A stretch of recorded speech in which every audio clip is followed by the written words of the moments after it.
Dios les bendiga, Amén. bienvenidos todos. Espero que estén muy bien, espero que puedan tener este tiempo con mucha dedicación. Gracias a todos los que han sacado tiempo para poder estudiar, todos aquellos que han podido sacar el tiempo para conectarse, para ir leyendo el Evangelio de Lucas, en el cual estamos hoy. Esta es la clase número 39 ya.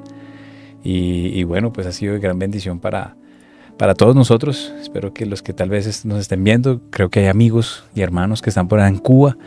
Los saludamos, a nuestros amigos en Ecuador, los que están en Estados Unidos, los que están aquí en Colombia y bueno, de las otras naciones de donde nos estén viendo. Dios les bendiga y bienvenidos. Espero que se disfruten este tiempo de estudio como nos lo estamos gozando los que estamos acá en vivo. Si usted quiere participar en vivo en estas clases, solo tiene que escribirnos al número que está ahí en la descripción del video, que es el 315-877-8774. Por WhatsApp me dice: yo quiero tomar la clase online, y le enviamos el link para que usted se conecte y si quiere hacer las tareas con nosotros, muy chévere, para que estudie. Hoy va a quedar una tareita bien especial al final de esta clase, y para que dentro de 8 días usted se conecte y lo comparta, lo que usted estudió, lo que usted haya aprendido, que sea de gran bendición para todos nosotros. Amén. Bueno, vamos a arrancar con nuestro tema hoy. Creo que aquí una manito levantada. Toli, bendiciones. Adelante, por favor. Estás en mute. Estás con el micrófono apagado. Ya, sí, ya. Ahora sí. Gracias. Quedé cuestionada y motivada en las últimas palabras que diste sobre en la clase pasada, que haciendo referencia a la oración, y que encontrábamos también este tema hermoso en algunos salmos. Entonces a mí me dio por buscar y encontré, pues no son todos, pero me dio por ahí, me puse feliz porque encontré en los siguientes salmos esa distinción de la oración. Entonces encontré en el 102, esto es rapidito, Salmo 102, Jehová, escucha mi oración y llegue a ti mi clamor. Y ahí mismo, número 17, habrá considerado la oración de los desvalidos y no habrá desechado el ruego de ellos. En el Salmo 116, amo al Señor porque escucha mi voz y mi oración que pide misericordia. Debido a que Él se inclina para escuchar, oraré mientras tenga aliento. El Salmo 122, cántico para los peregrinos que suben a Jerusalén, Salmo de David. Oren por la paz de Jerusalén y de todos los que aman a esta ciudad próspera. Salmo 119 de Kof. Oro con todo el corazón. Respóndeme, Señor. Obedeceré tus decretos. A ti clamo. Rescátame para que pueda obedecer tus leyes. Me levanto temprano antes de que salga el sol. Clamo en busca de ayuda y pongo mi esperanza en tu palabra. Oh Señor, en tu fiel amor, oye mi clamor. El Salmo 142, Salmo de David, sobre su experiencia en la cueva. Hermoso, solamente coloqué una partecita. Clamo al Señor, ruego la misericordia del Señor. Expongo mis quejas delante de Él y le cuento todos mis problemas. Cuando me siento agotado, solo tú sabes qué camino tomar. El Salmo 143, oye mi oración, oh Señor, escucha mi ruego, respóndeme porque eres fiel y justo. Y el 143, del 1 al 6, solamente copié el número 1, sigue hasta el 6 y luego el 7 viene la respuesta de Dios. Oh Jehová, oye mi oración, escucha mi ruego, respóndeme por tu verdad, por tu justicia. Y a partir del 7 le responde: respóndeme pronto el clamor de él, respóndeme pronto, Jehová, porque desmaya mi espíritu y no escondas de mí tu rostro. Y llega ahí hasta el número 12. Eso fue lo que hice. Amén. Gracias por tu aporte. Sabemos que lo bonito de hacer la tarea es que Dios nos habla de una manera personal, Sí. única, y de eso se trata. Que así como tú te motivaste, todos se motiven a tomar ese tiempo para estar buscando la voz de Dios. Muchos creen, no, yo quiero escuchar la voz de Dios, y esperan que sea algo de alguna manera sobrenatural, pero Dios habla directamente a través de su palabra. Entonces, gracias tía Toli por su aporte, y bueno, y así sé que muchos estarán así haciendo la tarea, compartiendo este tiempo, y ojalá se lo estén disfrutando y aprendiendo bastante, pero sobre todas las cosas que podamos poner en práctica todo lo que hemos venido aprendiendo. Amén. Y efectivamente hiciste un resumen espectacular de todo lo que vimos. Entonces, si tal vez usted no tuvo la oportunidad de ver la clase pasada, hablábamos precisamente de la oración, la importancia, y cómo aprendimos del Maestro, de Jesucristo, cómo Él nos enseñó a orar, ¿sí? Entonces, ahí los animo, si no ha visto la clase anterior, dése una vueltica aquí por el canal de Salvavidas y allí va a encontrarlo. El día de hoy vamos a entrar a un tema supremamente poderoso. Es un tema realmente muy profundo que la verdad no sé si alcance en esta hora poder compartirles todo lo que esto significa, pero bueno, lo hacemos con mayor de las pasiones y con el mayor amor. Si usted analiza el Evangelio de Lucas, él usa casi 10 capítulos. Recuerde que el Evangelio de Lucas son 24 capítulos, pero Lucas usa 10 capítulos para narrar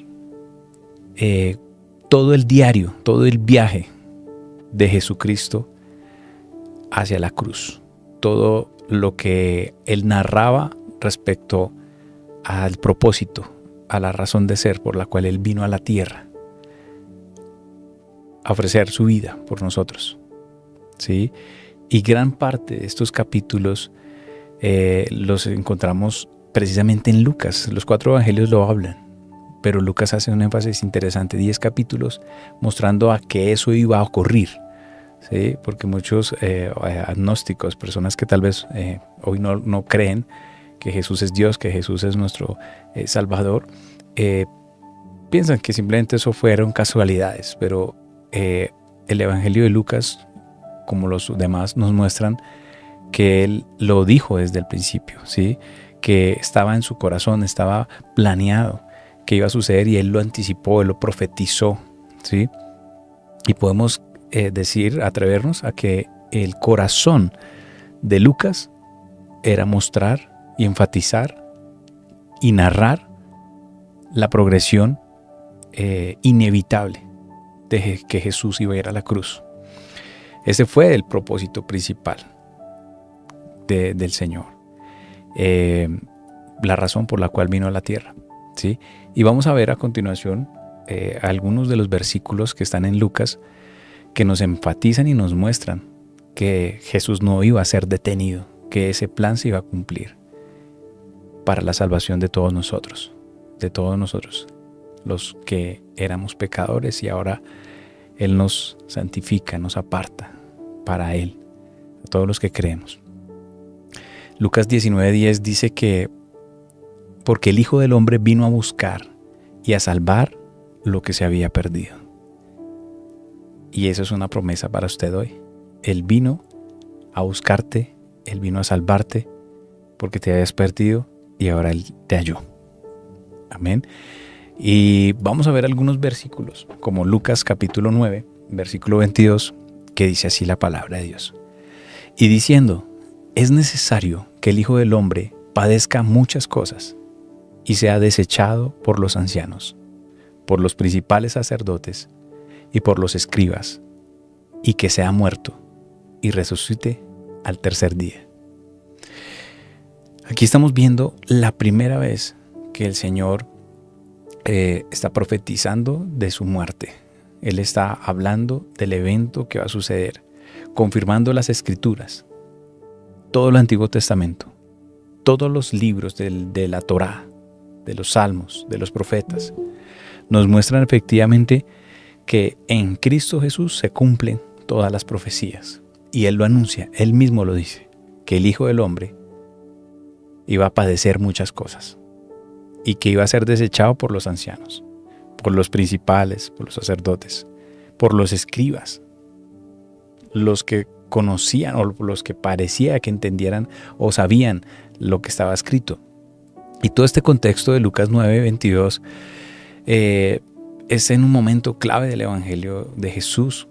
Y Él le revela a sus discípulos que Él sufriría, que iba a ser rechazado por las autoridades religiosas, que iba a ser ejecutado y que al tercer día Él resucitaría.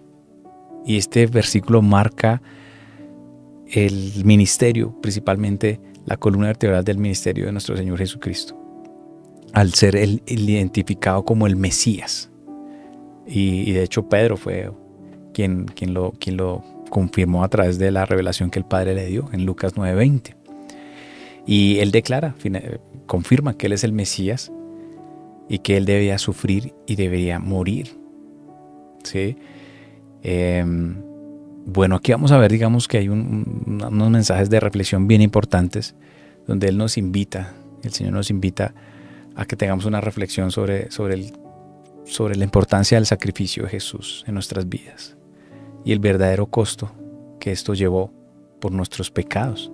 Jesús nos muestra que Él es el único camino hacia Dios a través de su sacrificio y su obediencia y su abnegación total, y que Él estuvo dispuesto a dar su vida por ti y por mí. Y debemos meditar sobre esto. Yo hablaba con alguien en estos días y me decía, me cuesta trabajo esto, lo otro. Y yo le decía, solo acuérdate de lo que Cristo hizo en la cruz. Y cuando tú te acuerdas de lo que Cristo hizo en la cruz, creo que no hay palabras, no hay argumentos, no hay cómo debatir, no hay cómo pelear, tú quedas totalmente desarmado, tú quedas totalmente desprotegido, porque lo que Él hizo no tiene comparación. Nos ha dejado sin palabras. Si tú tal vez tienes un rencor con alguien, tienes alguna disputa con alguien, tú ves la cruz y dices, ¿qué puedo yo hacer? Y recordaba este pasaje donde el Señor les habla a través de parábolas diciéndole que un siervo le debía dinero a su rey y el rey le perdonó después de que él suplicó, por favor, perdóname la deuda, porque ya lo iban a echar a la cárcel. Y el rey le perdonó la deuda, le perdonó todo. Y él salió, y tan pronto salió de la presencia del rey, se encontró con alguien que le debía a él. Y lo que él hizo fue tomarlo, casi que ahorcarlo, matarlo, agonizarlo. Y la otra persona le decía, te clamo, por favor, perdóname la deuda. Y él dijo no, y lo echó. Y los otros consiervos veían que él estaba pues casi que literalmente agobiando a la otra persona que le debía, mientras que el rey le había perdonado la deuda, y lo acusaron delante del rey. Y volviendo al rey, el rey le dijo, ¿no debías tú hacer lo mismo que yo hice contigo, de perdonar la deuda?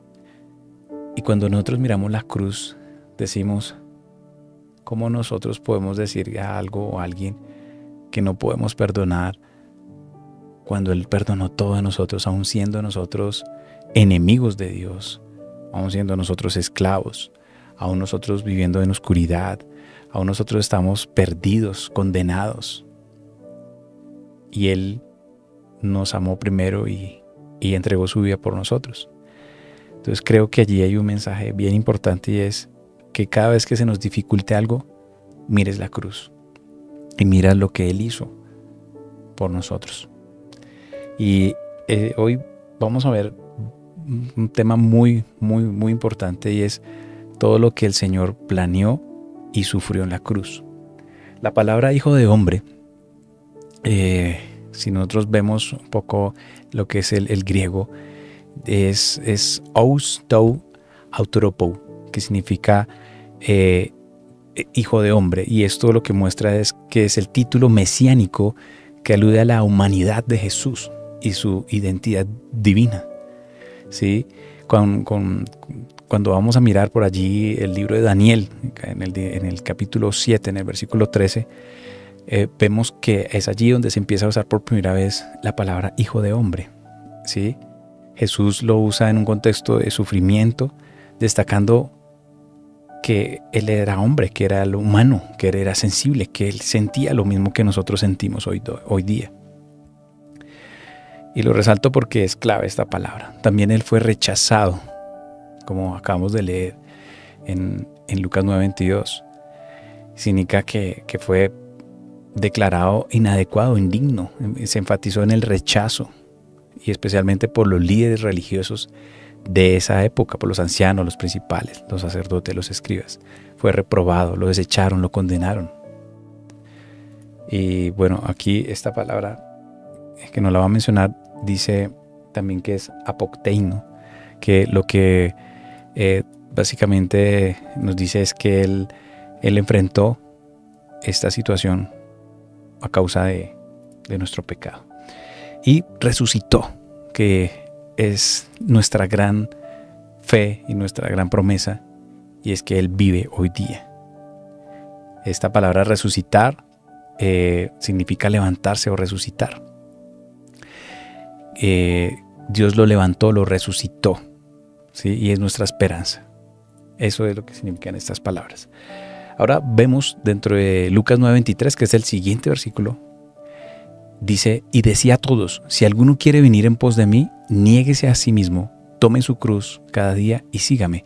Ya estamos aquí en un contexto, sabemos que estamos bajo el Imperio Romano, a los esclavos, a los criminales los crucificaban. Entonces era, cuando hablaba de tomar su cruz, sabían el contexto de qué significaba eso, ¿sí?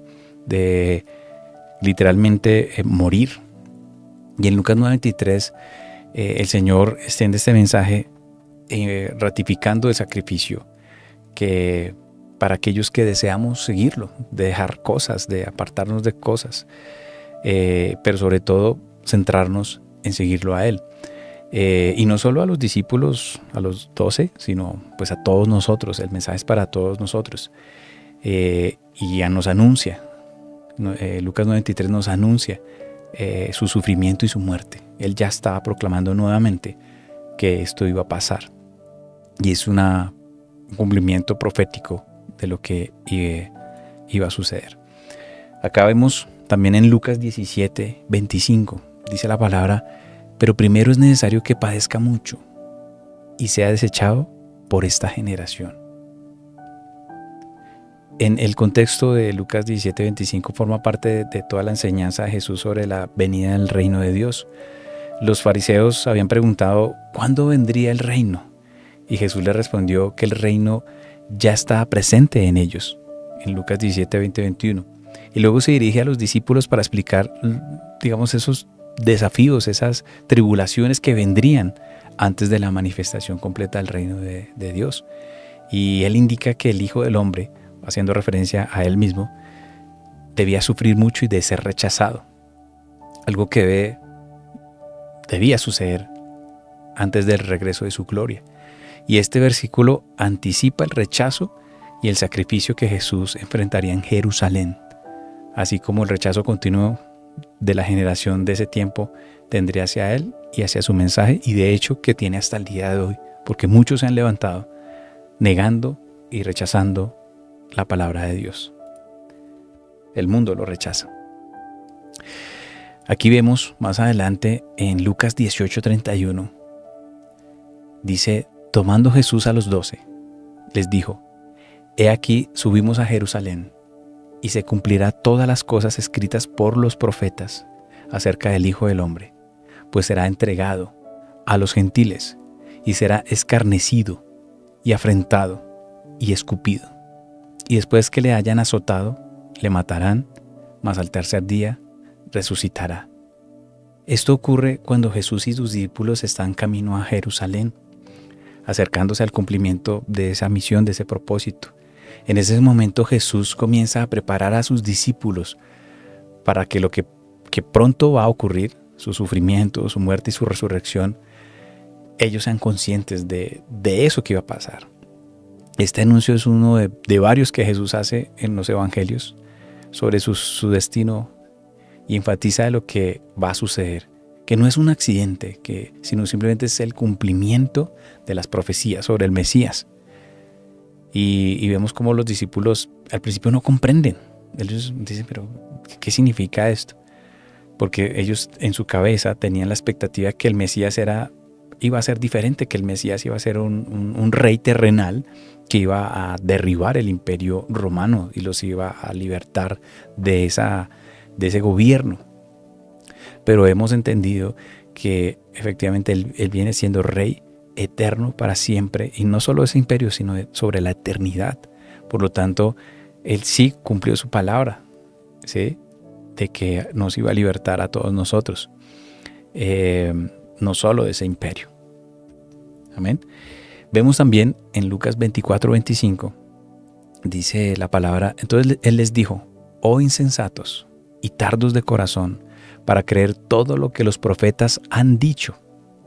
¿No era necesario que el Cristo padeciera estas cosas y que entregara en su gloria? Aquí vemos que después de la resurrección, dos discípulos desalentados, desanimados, dos personas que lo habían escuchado, caminaban por Emaús, mientras conversaban de esos eventos que habían pasado, porque eso fue algo impactante, fue algo tremendo, que todo el mundo hablaba de eso. Y Jesús se une a su conversación, se une con ellos, camina con ellos y les reprende de una manera con mucha sabiduría, con mucho amor, por no comprender las Escrituras. Y aquí es un punto importante, igual que el versículo anterior de Lucas 18, que entendamos que toda la palabra de Dios, desde el Génesis hasta el Apocalipsis, se trata de Cristo Jesús, y que todas las profecías del Antiguo Testamento hablaban de que iba a venir el Mesías. Entonces aquellos que de pronto solo leen la Torá se quedan solo con un pedazo. Va a venir el Mesías. Pero casi que debería decir en el último libro de Deuteronomio: continuará, porque no se ha acabado la historia. Y lo mismo si usted se queda en Malaquías, usted mira el último libro del Antiguo Testamento, también debería decir: y continuará, porque falta que se manifieste, y se manifestó. Y eso es lo que lo vemos en el Nuevo Testamento. Por eso muchas de las cosas son sombra, ¿sí?, de lo que Él es. Y por eso él les dice a estos dos personas que van por Emaús, los confronta y dice: pero no comprenden las Escrituras, que era necesario que el Mesías sufriera para entrar en la gloria de Dios. Y en ese momento se revela, Jesús le muestra el sufrimiento y la muerte y la resurrección que Él tuvo. Cuando ellos ya se apartaron de Él, ellos dijeron: uy, pero nuestro corazón hervía, nuestro corazón latía. Claro, porque entendieron, y se le abrieron sus ojos, el entendimiento de que se estaba cumpliendo esa palabra del Antiguo Testamento. Miren cuántos años han pasado y se cumplió delante de ellos. Lucas 24:46 dice: y les dijo: así está escrito, y así fue necesario que el Cristo padeciese y resucitase de los muertos al tercer día. Acá, este pasaje se sitúa después de la resurrección de Jesús, cuando se le aparece a sus discípulos. Jesús les muestra que todo lo que sucedió, su sufrimiento, su muerte y su resurrección, cumple lo que había sido escrito por los profetas. Y este Lucas 24:46 forma parte de la enseñanza en la que Jesús expone cómo las Escrituras, o sea, la ley de Moisés, los profetas y los salmos anunciaron estos eventos. Esto es crucial, esto es importante, porque los discípulos reciben directamente de Él la revelación de que Jesús es el cumplimiento de la promesa redentora de Jesús, de Dios, que les prepara para su futura misión de proclamar el mensaje. Por eso, cuando Él se les revela a ellos, porque recuerden que ellos estaban encerrados y Él entra a ese lugar, no por una puerta, se les aparece literalmente. ¿Qué mayor ratificación? De verlo vivo, estar ahí delante de Él, después de ver muerto en la cruz, ahora resucitado. Crea usted cómo se siente después de que Él le fortalece su fe, mostrándoles: aquí estoy, yo soy el Mesías. Claro, por eso cada uno de los discípulos y cada uno de nosotros hoy decimos: hoy somos capaces de morir por esta verdad, porque sabemos que es verdad, que es real, que Él está vivo, ¿sí?, que está con nosotros, Él lo prometió.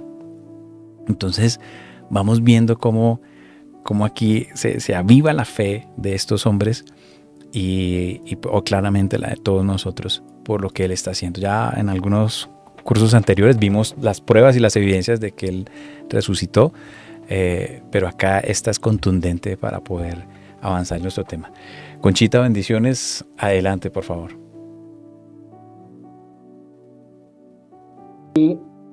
Yo en este momento viene a mi mente qué decepción para el Señor cuando todos los maestros de la ley, los escribas, los fariseos, leían las escrituras, pero nunca pudieron abrir su mente para ver esa prefiguración de Cristo en todo lo que leían. Uno. Segundo, los apóstoles en medio de todo teniéndolo ahí y todavía dudaban, ¿sí? Tercero, hoy en día tenemos las escrituras, tenemos todas las evidencias habidas y por haber, y todavía hay mucha duda y gente que a la verdad no cree en nada de eso. Decepcionante para el Señor.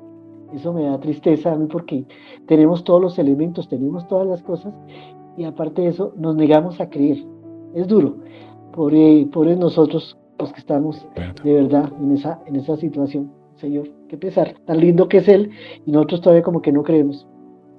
Sí, y bueno, parte de este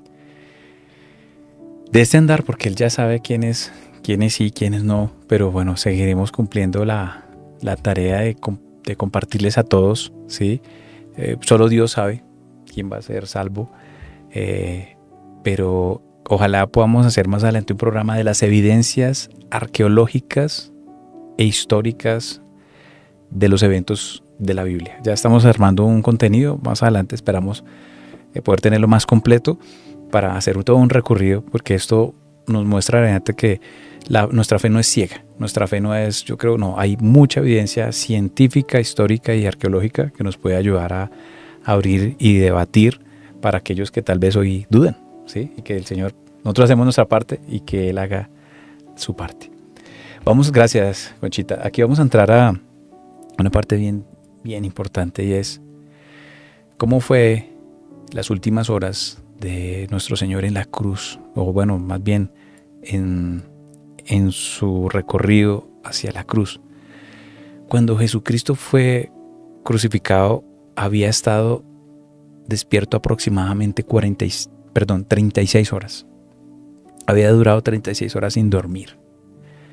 Yo no sé si usted se ha trasnochado más de 24 horas, pero eso genera un desgaste físico importante. Ya en sus reflejos, sus músculos, todo lo agota, es más complejo, concentrarse, muchas cosas. Pero podemos llegar a una de estas conclusiones entendiendo que a través de los relatos de los versículos bíblicos, Jesús era un hombre de oración, como lo vimos en la clase anterior. Él se levantaba muy temprano a orar y el Evangelio menciona que los evangelios nos mencionan que Él se levantaba muy temprano y claramente podemos tener toda la certeza de que Él aún oró en la madrugada del día que iba a ser crucificado. De hecho, Él oró en el Getsemaní, y ahorita vamos a ver esa parte, pero fue arrestado y Él lo tuvieron encadenado por unas horas. Y pues seguramente, difícilmente alguien duerme encadenado, difícilmente alguien duerme así en esa condición. Y seguramente Él estuvo en ese tiempo orando, clamando al Señor. Y pues este es un tema que realmente pudo haber generado agotamiento, cansancio al Señor. También vimos que efectivamente dentro de este proceso Él caminó bastante, porque Él fue arrestado en Getsemaní, lo llevaron a la ciudad y Él caminó por las calles de Jerusalén, la antigua, desde donde estaba la casa del sumo sacerdote hasta donde Herodes, y luego de Herodes a Pilato, porque se lo estaban tratando como quién lo juzga, quién lo manda a matar, ¿sí? Y si usted suma los trayectos de lo que viene siendo ese caminar de la casa del sacerdote, del sumo sacerdote, Herodes, Pilato, y luego la cruz, podemos ver que aproximadamente Él recorrió 2 millas, ¿sí? Y y más o menos una milla y media, él ya no pudo llevar más la cruz, ¿sí? Ese tiempo, seguro ahí fue cuando entró, se me fue el nombre de ese momento, creo que fue Simeón. Simón de Sirene, Simón de Sirene. Simón de Sirene, gracias. Él le ayudó a llevar la cruz, ¿sí? Porque ya él colapsó, él ya no soportaba el peso del cansancio, el esfuerzo físico, y esto hizo que pues él tuviera que necesitar la ayuda para llevar la cruz. También vemos que él en Getsemaní sufrió lo que es la hematidrosis, que es esa situación muy rara, no se ve muy seguido en las personas donde literalmente sudan sangre, ¿sí? Médicamente hablando, esto es una situación que pasa una entre casi 1000 personas, donde esta exposición se da por el estrés, ¿sí? Las glándulas sudoríparas de su cuerpo, cada glándula empieza a botar sangre, ¿sí?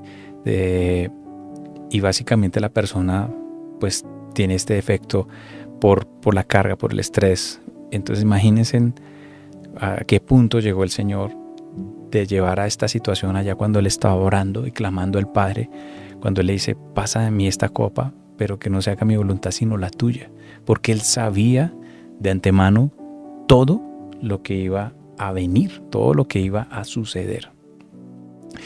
Y si ustedes miran y analizan parte de cómo Él fue torturado, porque la palabra ahí nos confirma que Él iba a ser azotado, y esto era una tortura que los romanos especialmente pues sabían muy bien de estas técnicas. Ellos lo que hacían era tomar a la persona, normalmente estos eran esclavos o criminales, eran personas que habían hecho cosas muy complicadas, muy duras, altos delitos, y ellos los castigaban de una manera muy cruel. Los romanos sabían generar dolor a los seres humanos, y la víctima normalmente la desnudaban, la ataban de las muñecas y lo ponían en un poste en la pared o en un tronco, así como vemos en esta fotografía, y su espalda queda totalmente expuesta para que normalmente dos soldados romanos lo latigaran. Y pues recuerden que los soldados romanos eran legionarios, eran personas robustas, eran hombres fuertes, eran hombres que realmente pues estaban hechos para la guerra, ¿no? Y eran todos que se turnaban para flagelarlo, y le dieron 39 azotes, 39 latigazos en su cuerpo. Ahora, si usted analiza un poco de cómo fue este látigo, pues normalmente era en madera, el cual tenía más o menos unas 18 pulgadas de largo y tiene unas tiras de cuero que estaban compuestas por huesos, pequeños trozos de madera, de piedra, con el propósito de que cuando golpeara a la víctima, trozos del hueso cortaran la piel, ¿sí? Y provocaran daño, un daño mayor, ¿sí? De hecho, en algunas ocasiones pueden arrancar tejido, músculo, ¿sí?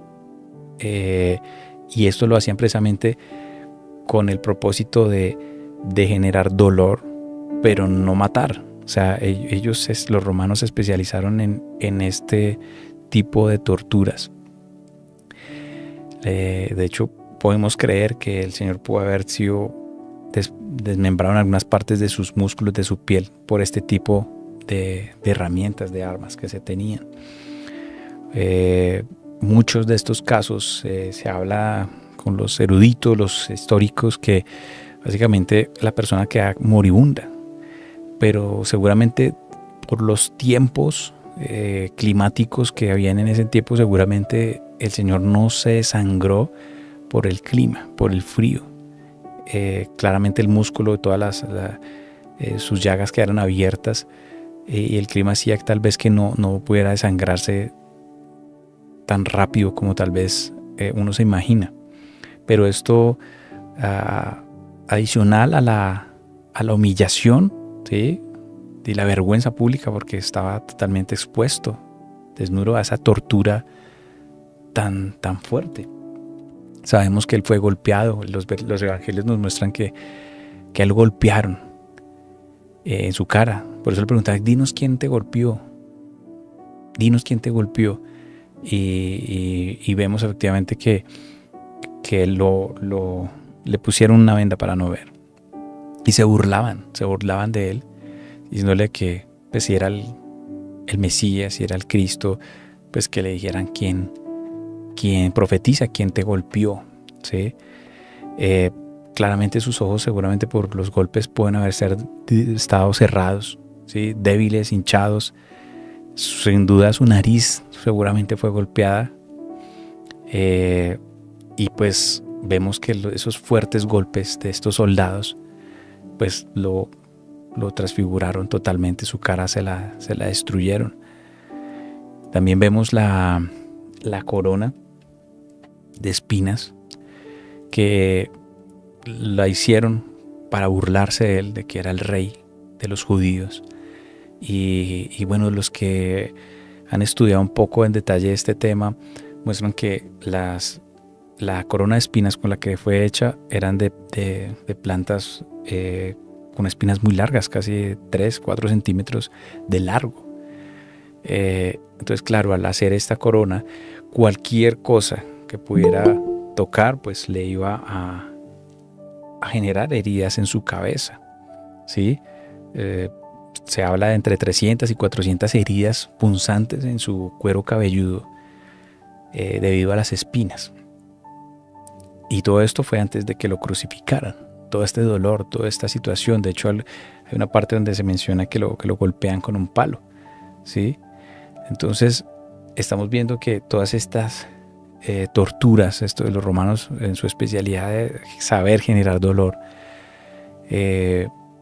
lo hicieron desde todo este proceso que ni siquiera el peor de los delincuentes le aplicaron este tipo de cosas. También sabemos que Jesús, a pesar de su enorme sufrimiento físico, nunca perdió el conocimiento.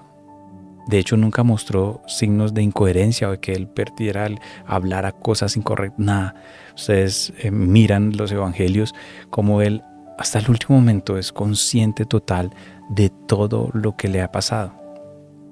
Jesús fue un hombre sano, fue un hombre que, pues, según vemos, era un hombre físicamente fuerte, porque pues todo esto no lo hubiera resistido cualquier persona.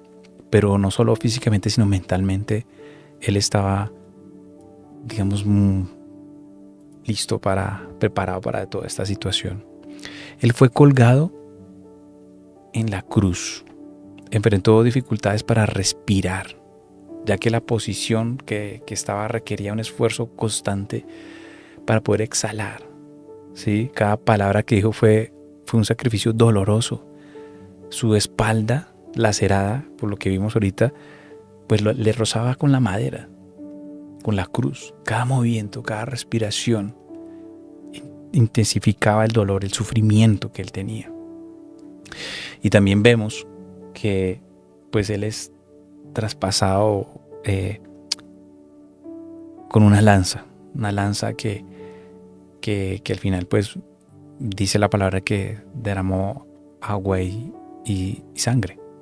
Entonces todo este tipo de proceso, un proceso bastante doloroso, un proceso muy, muy duro, un proceso que vemos que puede tener arritmia cardíaca, complicaciones para respirar, y podemos ver que los clavos, a pesar de que se cumple la palabra de que ningún hueso de él fue roto, ningún hueso fue él roto, pues imagínense, la palabra no nos da la exactitud si eso fue en la palma o fue en la muñeca.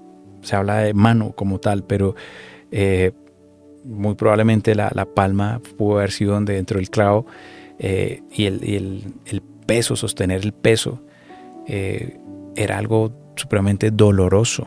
Eran clavos que podían estar entre los 25 centímetros de largo, 25 a 30 centímetros de largo, esos clavos. Eso tenían que pasar la carne, la mano y entrar a la madera.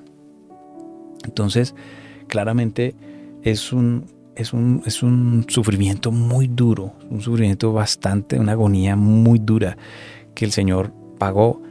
La burla que le hicieron, la lanza, los latigazos, la corona, estos látigos que los romanos tenían, que ya los describimos como estaban hechos de piedra, de hueso, cortando, rompiendo. Sus pies también, cuando fue clavado sus pies, los romanos lo hacían con una precisión para no dar en la arteria, sino para que diera en una parte donde pudiera quedar el pie clavado, pero sin que se desangrara, para que no se murieran, para que sufrieran, ¿sí? Y Jesús, lo más tremendo es que Jesús, Él sabía de este terrible destino que le esperaba. Él comprendía la tarea que había venido a realizar en la tierra y la misión que debía cumplir. Y Cristo, vemos que cuando Él ora en el Getsemaní, le dice al Padre: si puedes, pasa de mí esta copa, pero no se haga de mí tu voluntad, mi voluntad, sino tu voluntad.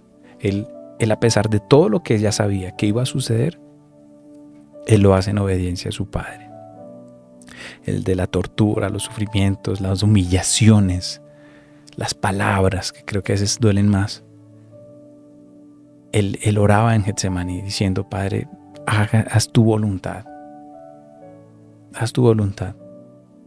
Y Él se sometió a la voluntad del Padre, por ti y por mí, por nuestros pecados, por nuestra insensatez, por todo lo que hemos hecho, ¿sí? Y estuvo constantemente bajo intensa agobio, sufrimiento, ansiedad, estrés físico, emocional. De hecho, Él alcanza a decir en la cruz: Padre, ¿por qué me has abandonado? Creo que es la parte más dolorosa, porque el Padre tenía que apartarse del pecado y Él enfrentar una muerte totalmente agonizante, brutal. Creo que ha sido la muerte más brutal de la historia, la del Señor Jesucristo. Y aquí solo nos queda a nosotros entender que todo esto fue planeado, diseñado para el rescate de todos nosotros. Y hoy mi invitación es que nosotros podamos meditar, porque a veces creemos que hay cosas que se nos hacen difíciles. Hay cosas que decimos: no, yo no puedo, no puedo perdonar, no puedo hacer, no puedo dejar esto. Pero cuando analizamos todo lo que Cristo hizo por nuestras vidas, creo que nos quedamos sin palabras, creo que nos quedamos sin argumentos, nos quedamos sin justificaciones para decir: ¿cómo no lo voy a hacer?